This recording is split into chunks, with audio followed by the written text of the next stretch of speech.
Hello साथीहरू।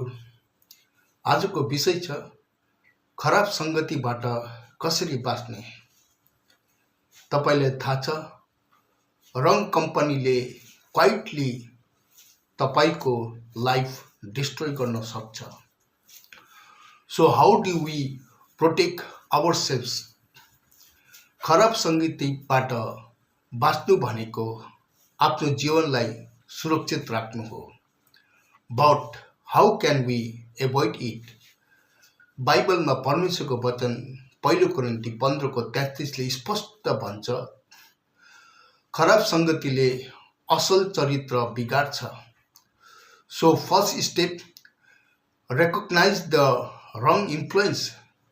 बाइबलको वचन 2 तिमोथी 2:22 लेखिएको छ, युवा अवस्थाका खराब चाहनाहरूबाट टाढा भाग र धार्मिकतामा लाग। That means don't just resist, sometimes you must walk away. Replace wrong company with right fellowship. Stay connected with people who lead you toward God, not away from him. अब निर्णय तपाईको हो। Will you stay in wrong company or choose a life that honors God? God bless you all.